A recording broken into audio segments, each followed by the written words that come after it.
Bruce Schley from Helical Robotics, and today we're going to talk about changing infrastructure across the world through the use of mobile robotics systems.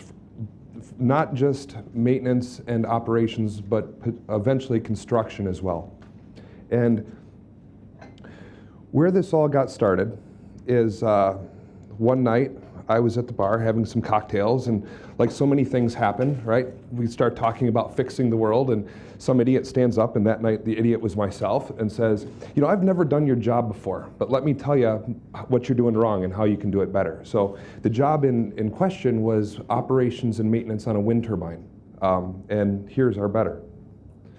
So the picture on the right is a traditional wind turbine blade inspection, right? The guy is 300 feet in the air, he's dangling from a rope, and he's looking for cracks.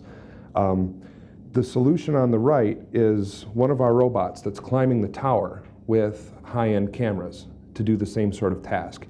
And what that does is it eliminates a huge amount of risk for the person, and it streamlines the process. Now, this could be much more robust. It could be, you know, robotic arms or anything like that. But what my friend had run into, and what so often is the case, is that we get stuck in the iron triangle. And this is the only formula that I have in the presentation, but I think it's very important, especially for what we're trying to do. And what this says is that for any product, you can have time, quality, or cost. Pick any two.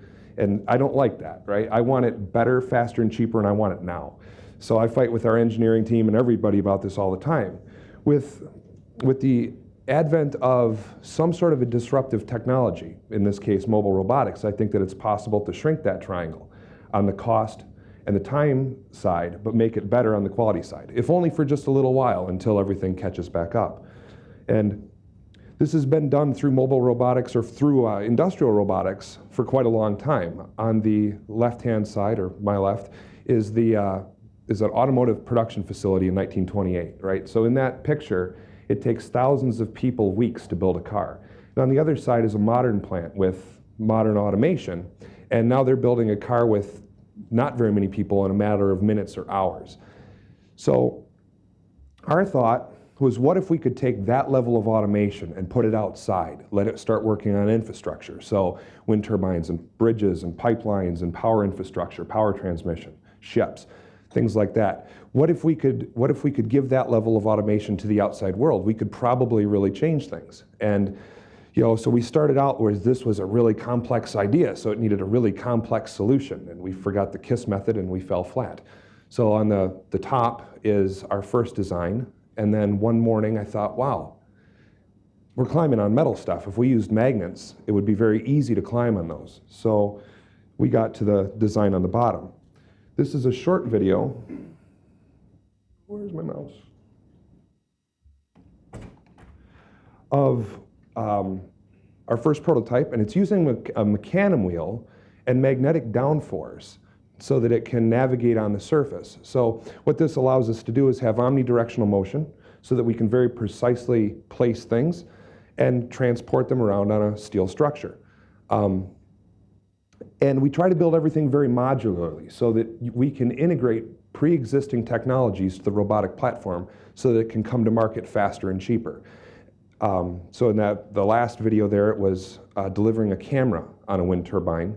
Here we're taking a rescue rope up to, in a simulation, to firefighters that would be trapped in a burning wind turbine. And the conversion is,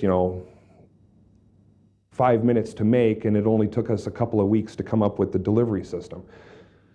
Now, it's neat to see it on a wind turbine, but it can work on all sorts of other things, and I know that today we're talking about cities. So here it is on the side of a ship, but it can also be used on power transmission poles and building structures and whatnot.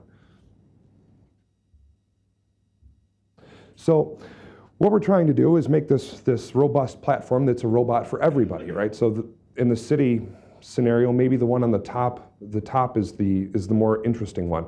And that's just a very small basic ground robot, but with the OmniDrive, it's able to drive around and in very tight spaces. So underneath a car for inspection, for example, or through a pipeline, or down in the sewers, and it could be used for surveillance, inspection, maintenance, cleaning, or construction.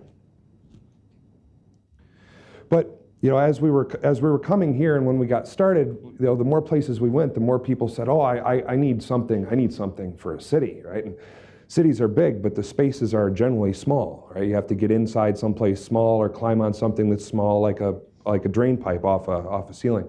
So we just built this robot, and this one hasn't been seen yet. This is kind of its coming out party. So it uses a unique three-wheel design with a nifty drive, and it is able to drive on almost any shaped surface. And this could be used for rapidly deployable surveillance. So say you're having a city event, you could run around with a whole bunch of these and run them up, and now you've got wireless networks, surveillance cameras, for large power poles. Most of the large in the States is, sorry about that, is these multi-sided poles, and they have a whole different set of challenges because they change. So this, when it is eventually production ready, will be as small as an Android phone.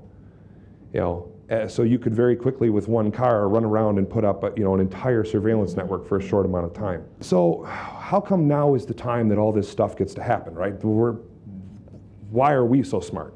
Well, we're so smart because the world is really intelligent, and it's figured out how to put a huge amount of computing power in a really, really small space. Tiny sensors, small microprocessors.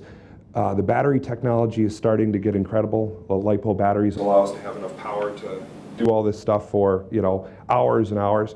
And then machine vision. So the bottom picture is from the Google car, and with that sort of vision, it allows the robot to go out and kind of do what it needs to do in an open environment. So that would lead to other city-type situations. If you have self-driving cars, you could have robotics that would go around and they would maintain the roads and maintain the sidewalks and clean the streets. And that way your car is talking to all of the people, and you've driven down the cost, and you've increased the safety, and they can work 24 hours a day to make things happen faster. And that leads us to our last slide, which in paying some homage to Buckminster Fuller, I'll call the Dymaxion infrastructure. So that is taking all of the pre-manufactured stuff, right, and extending that factory floor out into the environment. So now we can use the robotics in the post-production and the construction side of things. So you're actually able to build a pipeline completely autonomously. So imagine taking clean water across the subcontinent of Africa very quickly with high safety to people, because there aren't any people out there. When I told my team that I was doing something for cities, I said, they're probably going to want to see a big building. Let's CAD up a big building and build that. And they looked at me like I was nuts, because there's a lot of work that goes into CADing a building. But this really shows a paradigm shift in that the design will be as much driven by the manufacturing and the assembly of the robots as it is by the building itself. So I'll leave you with, next time you're out at the pub and you decide to change the world's problems, be careful, you might find yourself up a pole without a ladder.